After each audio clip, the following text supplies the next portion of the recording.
Wie van julle wil graag ryk wees? Daar 'n paar eerlikes. Miskien is ryk bietjie van 'n relatiewe begrip, né? Want wat is rykdom nou? Kom ek vra eerder, wie van julle wil graag baie geld hê? Julle is so Christelik hier in die kerk waar julle sit. Jy kan maar hand opsteek, kyk, niemand sal vir jou kyk of vir jou lag nie.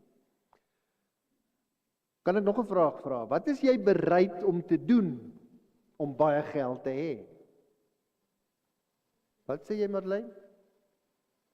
Is dit nie jy wat praat nie? Hardwerk. Okay, hardwerk is nie 'n slegte opsie nie. Dis nie 'n kerkantwoord nie. Maar onthou die 10 dae so omwen. Hoeveel van jou Christelike waardes is jy bereid om prys te gee of in te ruil vir 'n bankrekening vol geld? Ek sit vanmiddag en wonder, as ons 'n geldwaarde daaraan kan koppel, hoeveel kos eerlikheid? Vir hoeveel sal ons dit verkoop?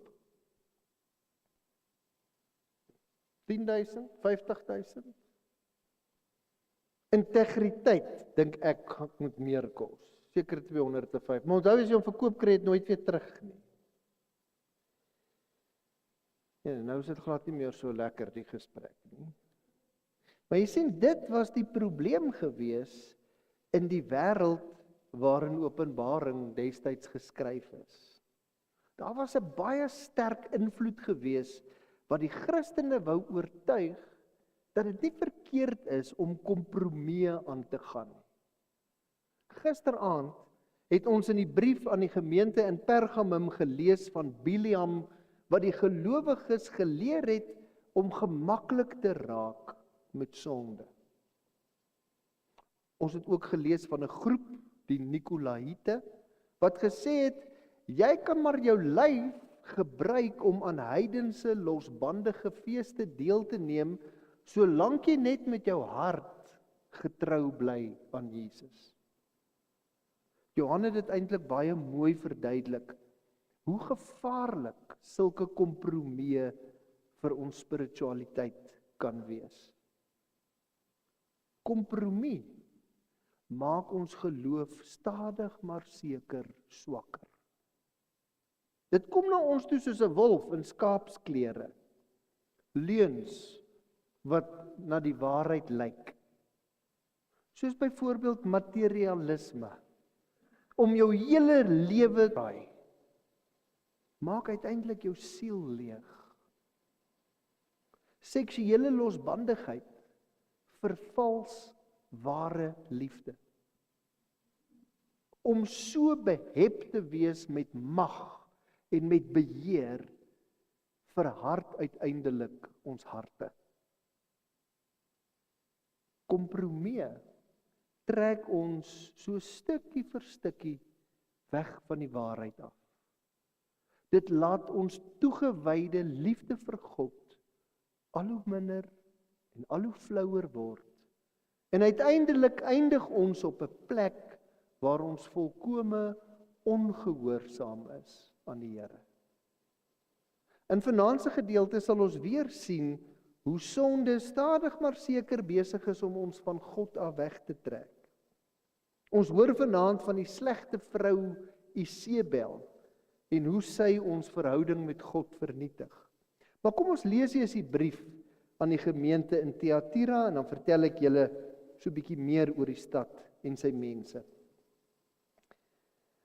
Skryf ook aan die boodskapper van die gemeente in Thyatira.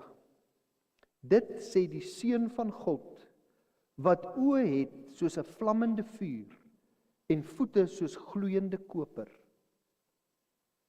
Ek ken jou dade en liefde en geloof en diens en volharding. En ek weet dat jou latere dade die eerstes oortref. Maar ek het dit teen jou, dat jy die vrou Isebel net laat begaan.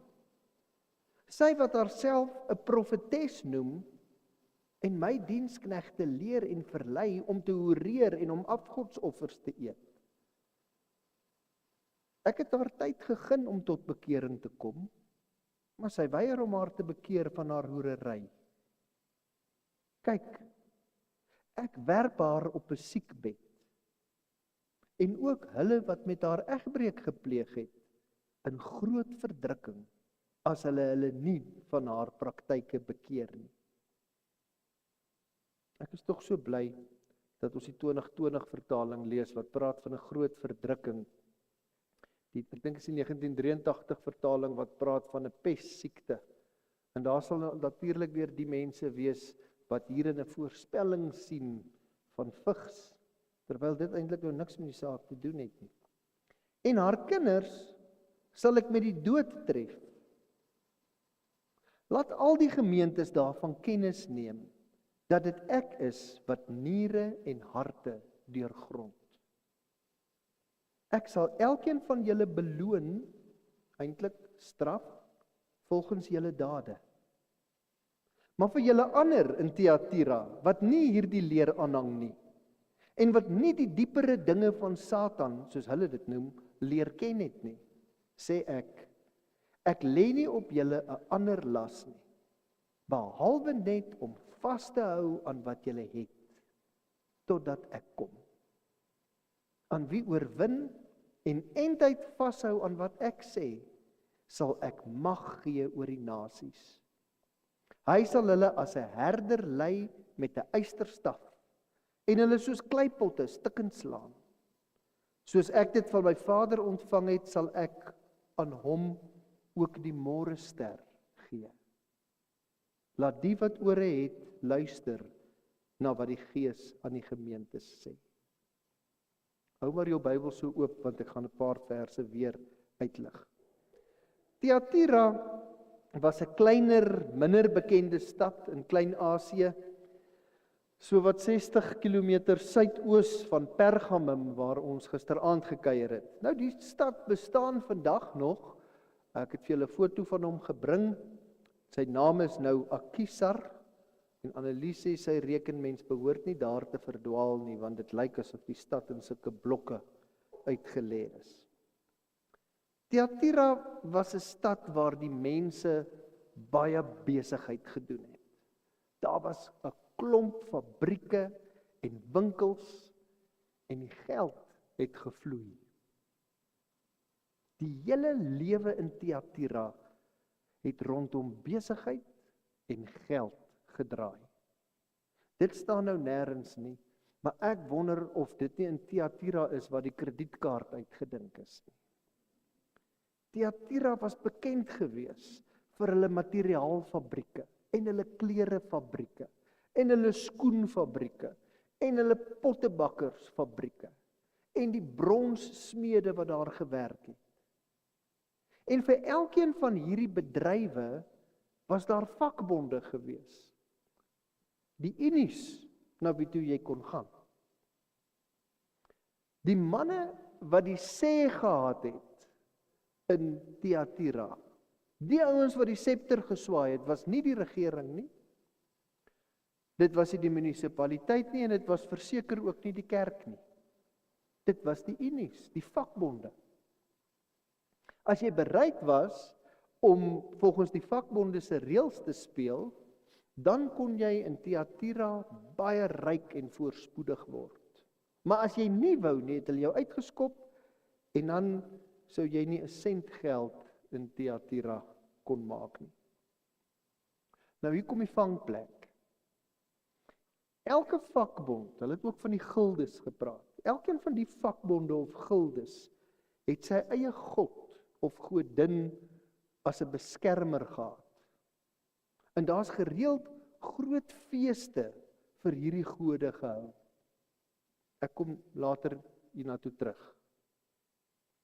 Verder het ons gisteraand gehoor dat die Grieke se hoofgod, Zeus, daar in Pergamum aanbid word.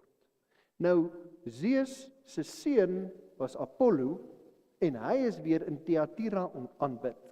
So vanuit 'n Griekse godsdiens oogpunt sou mens kon sê die seun van God, Apollo, seun van Zeus, woon in Thyatira.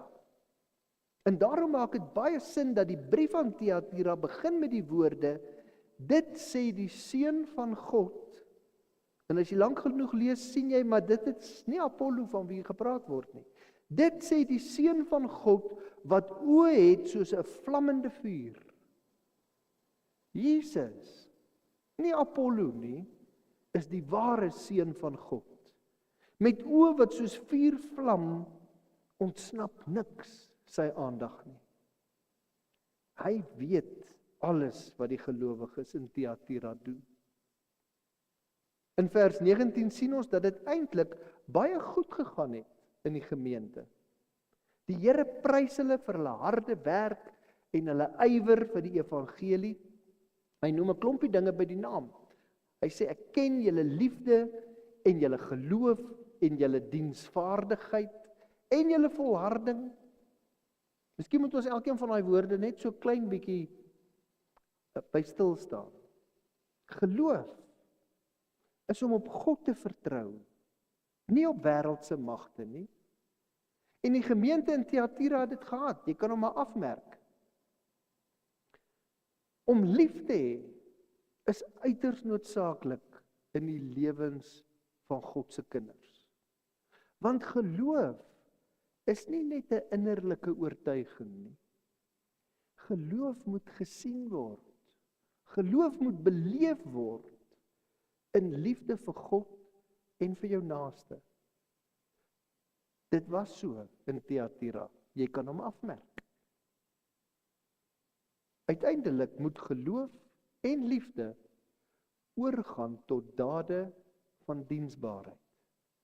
En dit alles sien die Here duidelik in die gemeente in Thyatira raak. Jy kan hom afmerk. En ten spyte van ewige teenkanting en vervolging, is die gemeente in Thyatira gedra deur 'n innerlike volharding, wat hulle daaglikse optrede betekenisvol gerig het. Julle, die gemeente in Thyatira het verstaan waaroor die Christelike lewe gaan. Dis nog 'n alright gemeente hierdie. En dit het net al beter en beter gegaan. Onthou julle Sondagoggend, die gemeente van Efese, waar hulle goed begin, maar so stelselmatig uitgesak het, en daar vir hulle gesê word, julle moet maar weer teruggaan na waar julle begin het, sien ons dat die geestelike grafiek in Thyatira net opwaarts en opwaarts en opwaarts beweeg. Goeie gemeente. Ongelukkig kom daar nou ook 'n maar in vers 20 by. Die gemeente se swakpunt was hulle verdraagsaamheid teenoor die vrou Isebel. Nou kan jy dit weer met Efese gaan vergelyk van Sondagoggend. Die valsleringe en die heidense verleidinge was die dinge wat die gemeente in Efese verwerp het, maar Thyatira laat dit toe. Wie is die Isebel vrou, mens nou? Ons lees van Isebel in die Ou Testament, in 1 Konings en 2 Konings. Sy was die vrou van koning Agab van Israel, en sy het die volk van die Here verlei om die Kanaanitiese god Baal te aanbid. So sy was nie 'n goeie vrou nie. Hier in Openbaring moet ons dalk nie aan Isebel dink as 'n fisiese persoon nie, maar eerder as 'n manier van dink, wat geestelik 'n sterk invloed op die gemeente gehad het.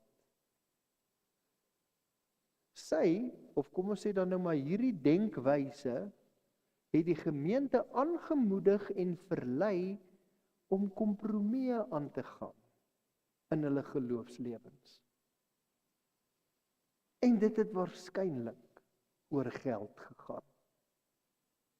Want dit is nie lekker om te sien hoe die manne wat aan die vakbonde behoort en al die markte beheer, ryk word en vir hulle self mooi goed koop.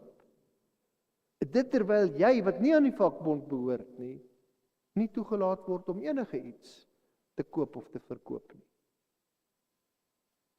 Maar nou moet jy onthou, dat die vakbonde hulle nie met die dinge van die Here besig gehou het nie.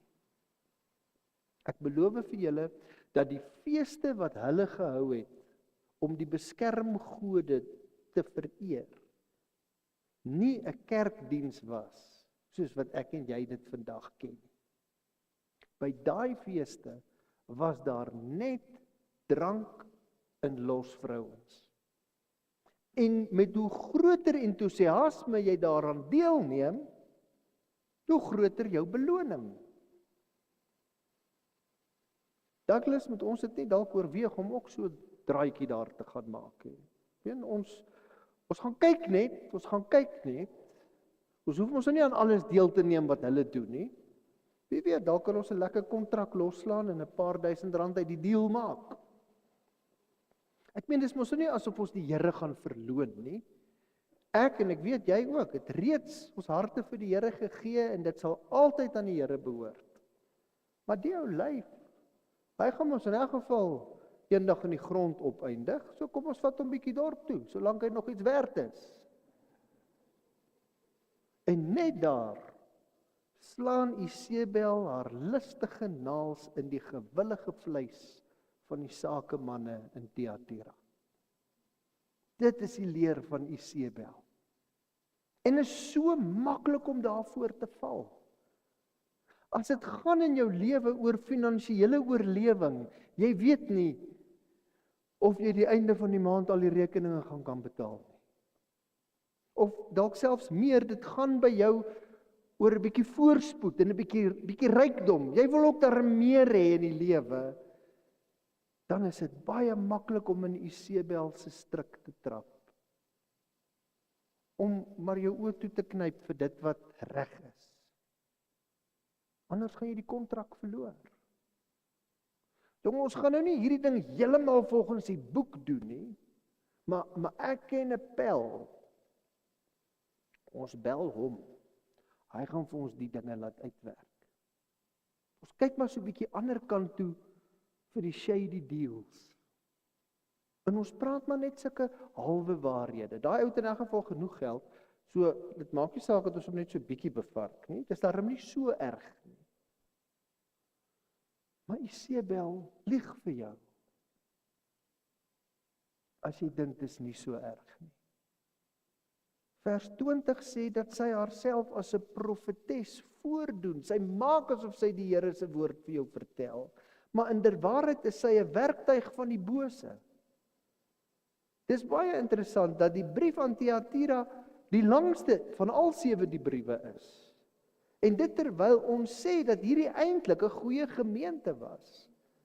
So die lengte van die brief het, dink ek, te doen met Isebel se leringe en haar aanbevelings vir die gemeente. Dit was veel gevaarliker as wat ons of daardie gemeente sou besef. Om haar raad te volg, gaan jou stukkie vir stukkie insluk.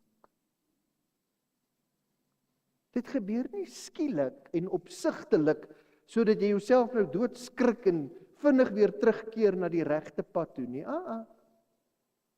Dit werk soos 'n pot water op die vuur, wat so geleidelik warmer en warmer word, tot jy lewendig gekook word. Vers 20 praat oor sommige van Isebel, sommige mense wat Isebel maar net laat begaan. Hulle het haar leerstellings toegelaat. So dit klink nie vir my, hulle was ook deel van die deals nie, maar hulle staan ook nie eintlik op daarteen nie. So hulle laat dit net toe. En dan praat vers 22 weer van ander mense wat dit aangegryp het en tydelik daaraan meegedoen het. Dis nou soos wat ek en Douglas wil doen, ons gaan kyk net. Die wat met haar hierdie idee egbreek gepleeg het, is waarskynlik 'n groep mense wat nog nie ten volle volgelinge geword het nie, maar hulle is bedwelmd, betower deur haar leer en haar leefwyse. Maar dan praat vers 23 ook van haar kinders. Dis die ouens wat hoek, lyn en sinker hiervoor geval het. Wat ten volle volgelinge van haar bose leer en leefstyl geword het. In vers 22 en 23 is die Here se oordeel oor Isebel en haar volgelinge hard en is kras. Daar wag 'n fatale siekbed. En vir haar medelopers wag daar verdrukking, 'n groot verdrukking. En uiteindelik die dood. Julle, dis 'n ernstige oordeelsaankondiging hierdie. Want die Bybel is baie duidelik daaroor dat God onverdeelde trou aan hom eis.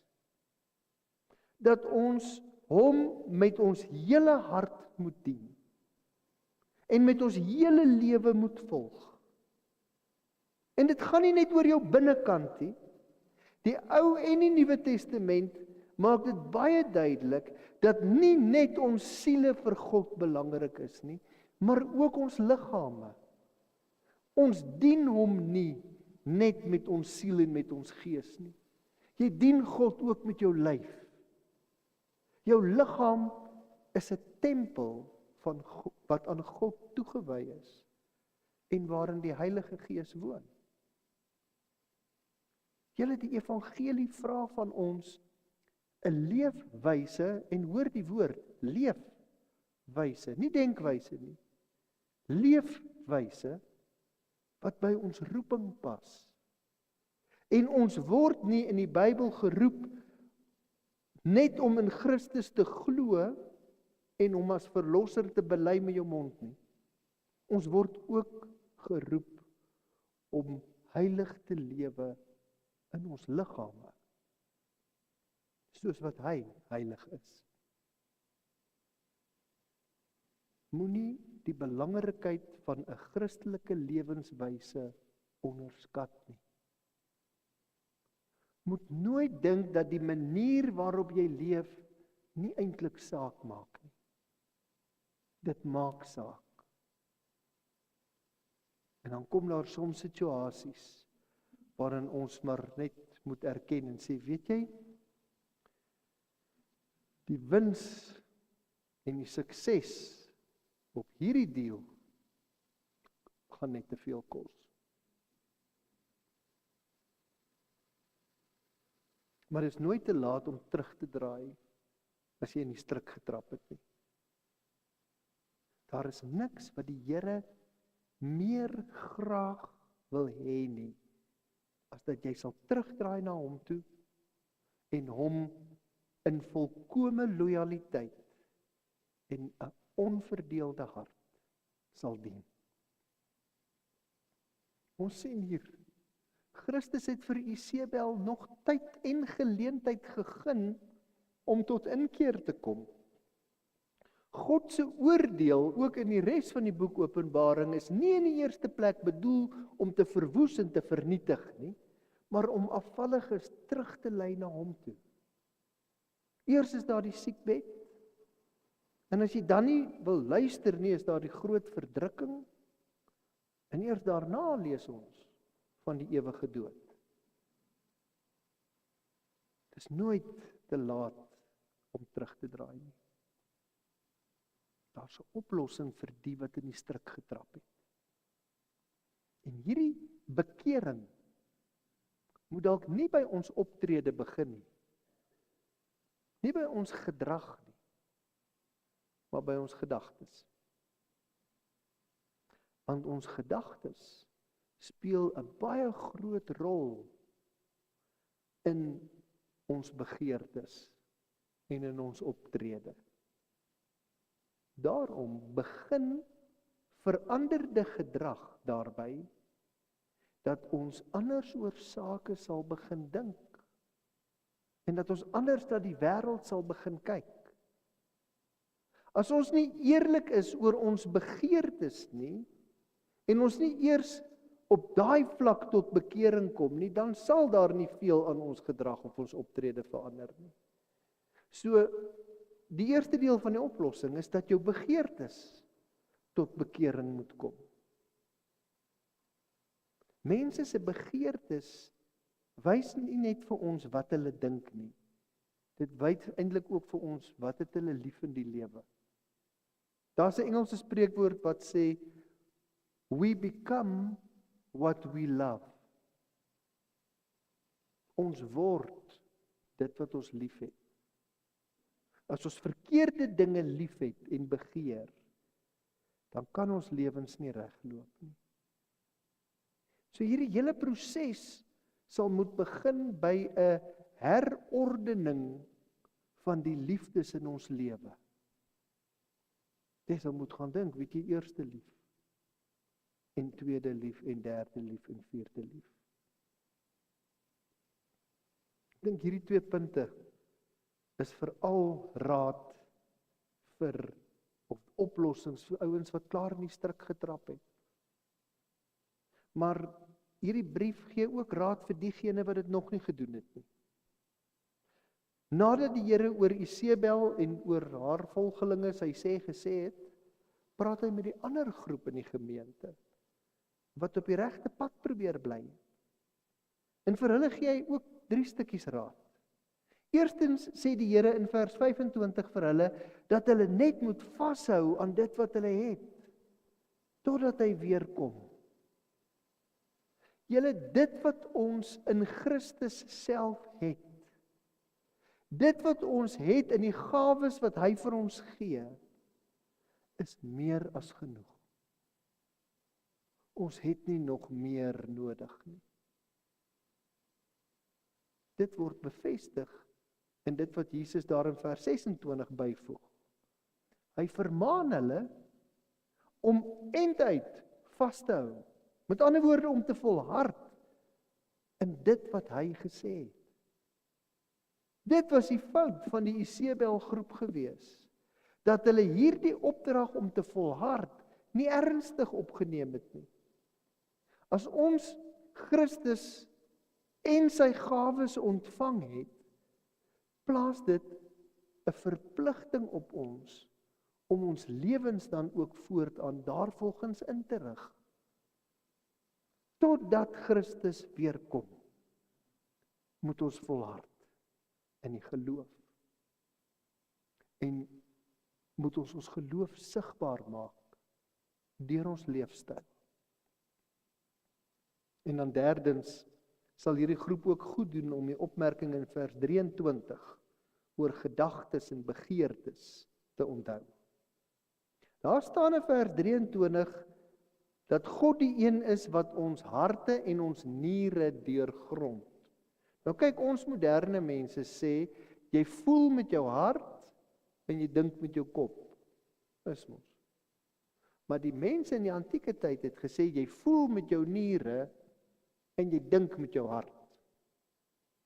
So as vers 23 dan sê dat God die hart en die niere deurgrond, dan beteken dit,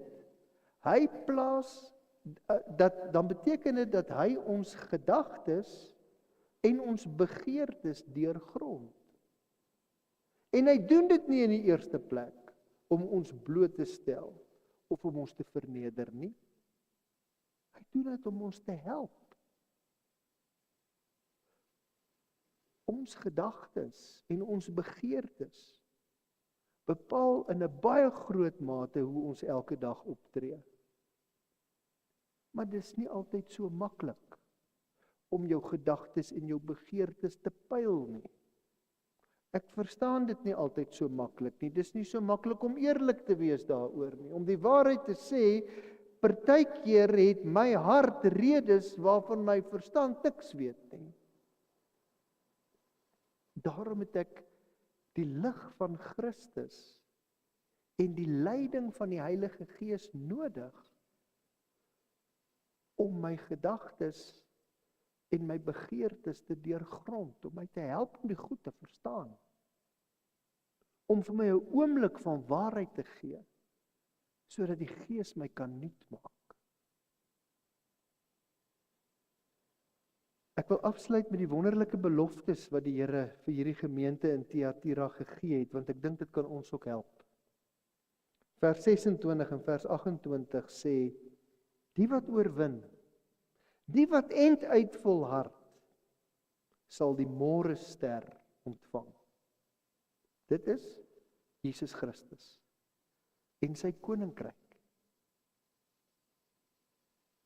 En ons sal deel hê daarin.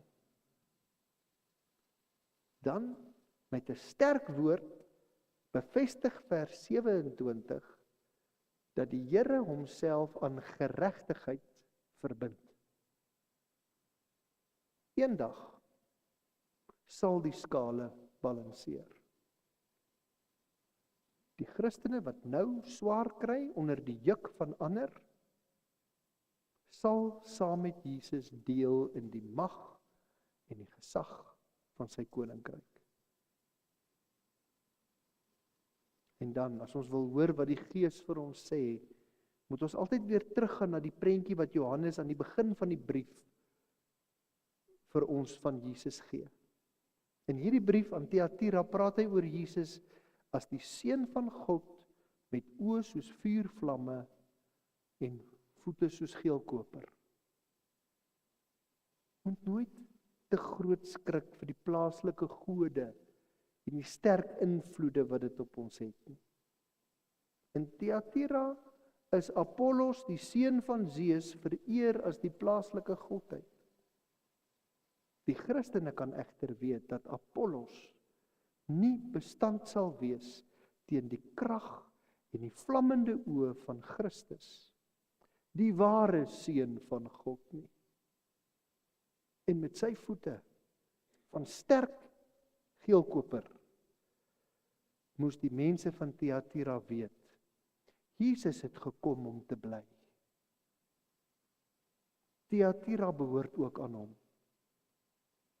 En as ons weet, die Here het gekom om te bly, ook in my lewe, ook in jou lewe, hy's teenwoordig, dan is dit sommer makliker vir ons om langs hom te gaan staan en om saam met hom die uitdagings van hierdie lewe te aanvaar en te trotseer. Amen.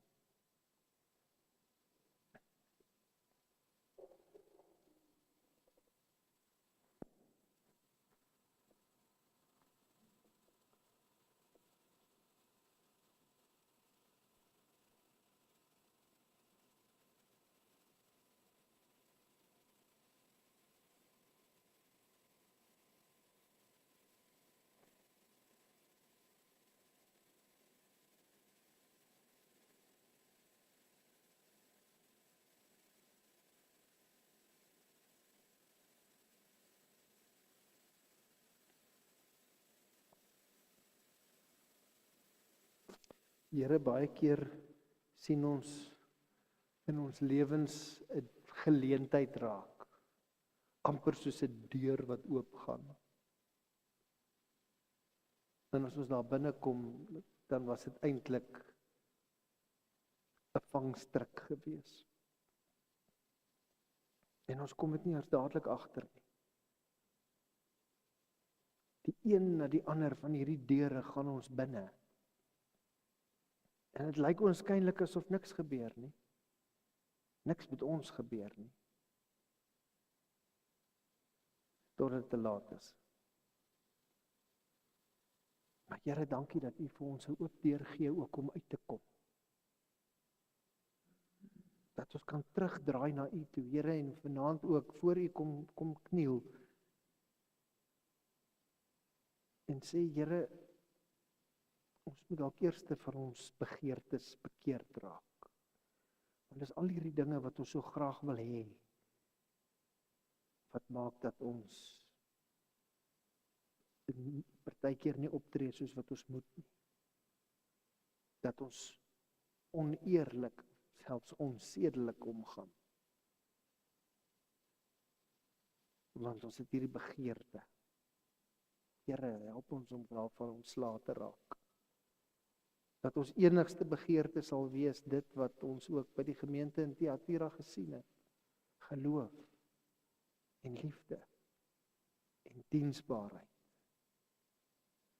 en volharding en groei. Here, laat dit ons begeerte wees. Laat ons vashou aan dit wat ons het. Laat ons vergenoegd wees in die lewe.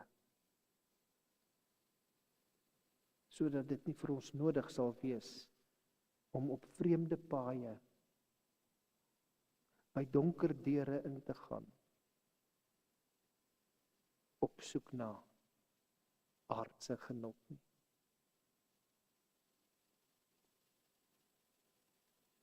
Ons bid en vra, Here, deurgrond ons hart en ons niere, ons gedagtes, ons begeertes. Sit dit vir ons onder 'n vergrootglas, Here. Baie keer doen ons dinge en sal ons na die tyd eintlik nie eers kon mooi weet hoekom nie. Maar as U vir ons help, Here, om te verstaan, kan ons wegdraai. Kan ons terugdraai na U toe. By die deur uitstap en waarlik vrede by U vind. Ek bid, Here, dat U ons deur U Gees hierin sal lei. Met ons menslike ore hoor ons net vir U seebel en niks verder nie. Gee vir ons nuwe ore asseblief. Help ons om te volhard tot die dag dat U weer kom. Amen.